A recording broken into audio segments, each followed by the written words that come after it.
président. Présidente au féminin, Pauline Baduel, les coups bas, les petites phrases, les dérapages de nos chers politiques. Vous ne manquez rien de cette campagne et on commence, Pauline, avec les deux gros malaises de la journée d'hier, deux gros malaises de François Fillon. Premier malaise, c'était dans l'église de Saint-Gilles, bien installé au 8e rang. L'ancien Premier ministre a écouté attentivement le sermon du prêtre qui avait choisi, hasard du calendrier liturgique, un passage de l'évangile de Saint-Matthieu, mais pas n'importe lequel. Je vous en cite quelques lignes. Accorde-toi avec ton adversaire pendant que tu es en chemin avec lui pour éviter qu'il ne te livre au juge. Tu ne sortiras pas avant d'avoir payé jusqu'au dernier sou. Tu es responsable de tes actes. Alors les caméras étaient quand même braquées sur François Fillon pendant tout le sermon. Difficile évidemment de ne pas faire le lien avec sa propre histoire, l'affaire d'emploi fictif. Il n'a pas scié, hein? Non, il est resté impassible. Mais quand même, à la sortie, il a eu ces quelques mots.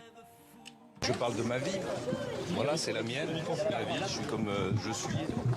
Voilà, il parle de sa vie, donc on ne sait pas trop si c'était une confession, on ne sait pas. Alors justement, quoi de mieux pour décompresser qu'une petite danse? Parce que ça, c'est le deuxième grand malaise de la journée. Alors bon, voilà, il a arpenté les rues, pique-nique dans la foule, et puis quelques pas, le Sega. Donc là, on voit les images sur RMC Découverte.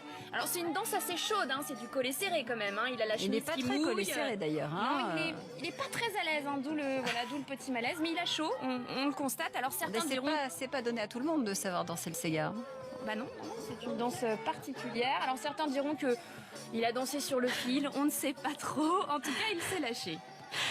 Bon, Emmanuel Macron, lui, ne renie pas sa dimension christique. Décidément, on y reste. Le Messie est en marche. Ça y est. Oui, vous vous souvenez de ce fameux meeting à la Mutualité, c'était le 10 décembre.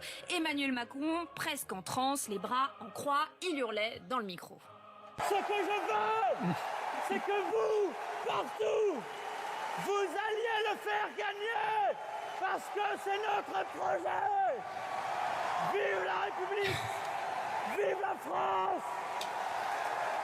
On ne s'en lasse pas. Depuis, il s'est racheté des cordes vocales, vous imaginez bien. 2 mois plus tard, il se confie dans le JDD. Et là, je peux vous dire qu'il n'y a plus de doute. Non seulement il est en marche, Macron, mais y compris sur l'eau. Il marche sur l'eau maintenant. La dimension christique, je ne la renie pas, c'est ce qu'il nous dit. J'ai toujours assumé la dimension de verticalité, de transcendance, même en temps. Elle doit s'ancrer dans l'immanence complète de la matérialité, l'intelligence, la spiritualité. C'est à n'y rien comprendre, cette interview. Je ne sais pas si vous l'avez lu, mais c'est complètement incroyable. En attendant, on n'a toujours pas son programme dans le détail. Après tout, pas besoin de programme, il est christique. Voilà. Bah oui, écoutez, autre suspense insoutenable, celui de la candidature de François Bayrou. Ira pas, l'enquête avance.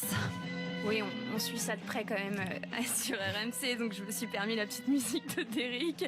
Il était invité de l'émission C'est politique, Dimanche en politique, hier.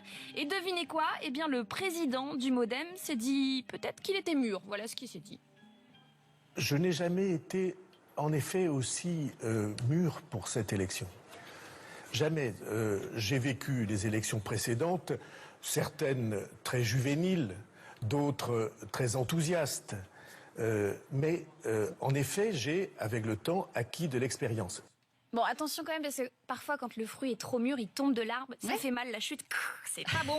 On est quand même tout proche d'une 4e candidature, mais on n'y est pas encore. La date de péremption, quand même, se rapproche. Figurez-vous qu'il doit donner sa réponse entre le 15 et 20 février, donc c'est tout de suite... on n'a jamais été aussi près. Nous sommes le 13. On attend.